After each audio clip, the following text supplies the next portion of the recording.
Saudara-saudariku yang terkasih dalam Kristus, selamat bertemu kembali dalam kutipan Injil dan renungan harian pada hari ini. Salam sejahtera buat saudara-saudari semua dimanapun Anda berada. Damai dan sukacita oleh Roh Kudus melimpahi dalam hati dan kehidupan saudara-saudari semua. Amin.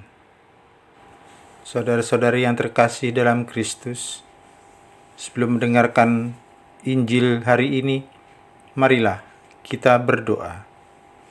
Dalam nama Bapa dan Putra dan Roh Kudus. Amin. Allah yang Maha Baik, hari yang baru sudah dimulai. Berkat kebaikan-Mu ya Bapa, kami boleh menikmati hari yang baru ini. Tubuh kami merasa sehat walafiat, jiwa kami merasa penuh semangat.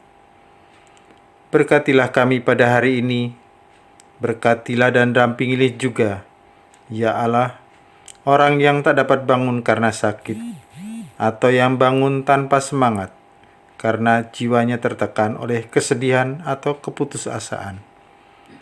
Hadirlah pada semua orang yang tubuhnya lemah dan jiwanya merana. Sudilah mengilhamkan pikiran-pikiran yang baik kepada semua putra-putrimu. Demi Kristus, Tuhan dan pengantara kami. Amin. Bacaan pertama dikutip dari surat Rasul Paulus kepada jemaat di Roma, bab 10 ayat 9 sampai 18. Saudara-saudara, jika kamu mengaku dengan mulut bahwa Yesus adalah Tuhan dan percaya dalam hati bahwa Allah telah membangkitkan Dia dari antara orang mati, maka kamu akan diselamatkan. Karena dengan hati orang percaya dan dibenarkan, dan dengan mulut orang mengaku akan diselamatkan. Karena kitab suci berkata, barang siapa percaya kepada Dia tidak akan dipermalukan. Sebab tidak ada perbedaan antara orang Yahudi dan orang Yunani. Karena Allah yang satu itu adalah Tuhan semua orang, dan Dia kaya bagi semua orang yang berseru kepadanya. Sebab barang siapa berseru kepada nama Tuhan akan diselamatkan. Tetapi bagaimana mereka dapat berseru kepadanya jika mereka tidak percaya kepada Dia? Bagaimana mereka dapat percaya kepada Dia jika tidak mendengar tentang Dia? Bagaimana mereka mendengar tentang Dia jika tidak ada yang memberitakannya? Dan bagaimana mereka dapat memberitakannya jika tidak diutus? Seperti ada tertulis, betapa indahnya kedatangan mereka yang membawa kabar baik. Tetapi tidak semua orang telah menerima kabar baik itu. Yesaya sendiri berkata, Tuhan, siapakah yang percaya kepada pemberitaan kami? Jadi iman timbul dari pendengaran, dan pendengaran dari firman Kristus. Tetapi aku bertanya, adakah mereka tidak mendengarnya? Sungguh mereka telah mendengarnya. Suara mereka sampai ke seluruh dunia, dan perkataan mereka sampai ke ujung bumi. Demikianlah sabda Tuhan. Syukur kepada Allah.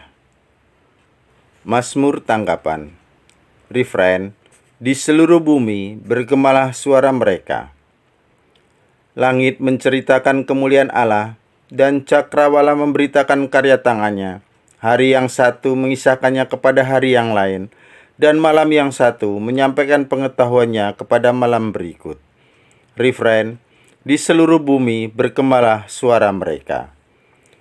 Meskipun tidak berbicara dan tidak memperdengarkan suara, namun di seluruh bumi bergaunglah gemanya, dan amanat mereka sampai ke ujung bumi. Refrain, di seluruh bumi bergemalah suara mereka. Haleluya, haleluya. Mari ikutlah aku, sabda Tuhan, dan kamu akan kujadikan penjala manusia. Haleluya, haleluya. Semoga Tuhan beserta kita sekarang dan selama-lamanya. Inilah Injil suci menurut Matius bab 4 ayat 18 sampai 22. Dimuliakanlah Tuhan. Pada suatu hari ketika Yesus sedang berjalan menyusur danau Galilea, Ia melihat dua orang bersaudara, yaitu Simon yang disebut Petrus dan Andreas, saudaranya. Mereka sedang menebarkan jala di danau, sebab mereka itu penjala ikan. Yesus berkata kepada mereka, "Mari ikutlah aku, dan kamu akan kujadikan penjala manusia." Mereka pun segera meninggalkan jalannya, lalu mengikuti Yesus.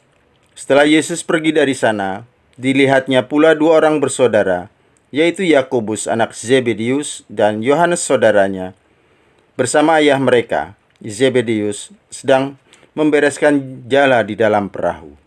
Yesus memanggil mereka, dan mereka segera meninggalkan perahu serta ayahnya, lalu mengikuti dia. Demikianlah sabda Tuhan. Terpujilah Kristus. Saudara-saudari yang terkasih, dengan bahasa penjala manusia, Yesus menggunakan latar belakang para murid untuk menyampaikan misinya. Para rasul dipanggil untuk menjadi penjala manusia setelah mereka menjadi penjala ikan. Apakah sepenuhnya dimengerti oleh para rasul? Bisa dipastikan tidak sepenuhnya dipengerti apa yang dimaksud Yesus menjadi penjala manusia. Bagi kita yang hidup sekian abad setelah para rasul, bisa dimengerti dengan cukup mudah. Sebenarnya kata-kata Yesus sendiri sudah menunjukkan bahwa para murid tidak mengerti. Dan proses menjadi penjala manusia itu adalah Yesus sendiri yang membentuknya, bukan dari diri para rasul. Dasar dari penjala manusia adalah pendidikan dan pengajaran Yesus sendiri. Akan kujadikan penjala manusia menjadi titik tolak dan dasar panggilan para rasul. Secara alami, ia dibentuk menjadi penjala ikan. Secara rohani, Yesuslah yang membentuknya menjadi penjala manusia. Pusat dari penjala manusia itu tidak lain dan tidak bukan adalah Yesus sendiri. Dari dialah keluar panggilan itu, dan kepadanya lah semuanya akan mengarah dan tertuju. Para rasul bukan tujuan dari penjala manusia itu sendiri. Yesuslah yang menjadi dasar panggilan mereka. Demikian juga dengan kita saat ini. Panggilan kita adalah ikut ambil bagian dalam panggilan agung Kristus.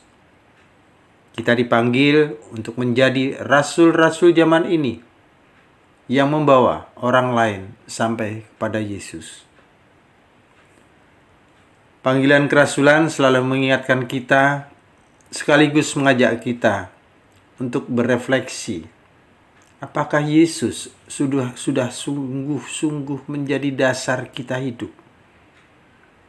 Kita bisa memberi label masing-masing atas panggilan kita. Tetapi yang jelas adalah Yesus Kristus adalah juru selamat kita. Maka label itu seharusnya menjadi frame dari seluruh kehidupan kita. Semoga dengan demikian, nilai-nilai dan semangat kerasulan senantiasa menjadi bagian dari hidup kita sebagai orang yang sudah mendapatkan rahmat baptisan. Tetap semangat, tanpa sambat. Selamat berkarya, sehat dan bahagia selalu. Berkah dalam Tuhan memberkati. Amin. Kemuliaan kepada Bapa dan Putra dan Roh Kudus, seperti pada permulaan, sekarang, selalu, dan sepanjang segala abad. Amin. Bapa kami yang ada di surga, dimuliakanlah namamu, datanglah kerajaan-Mu, jadilah kehendak-Mu di atas bumi seperti di dalam surga.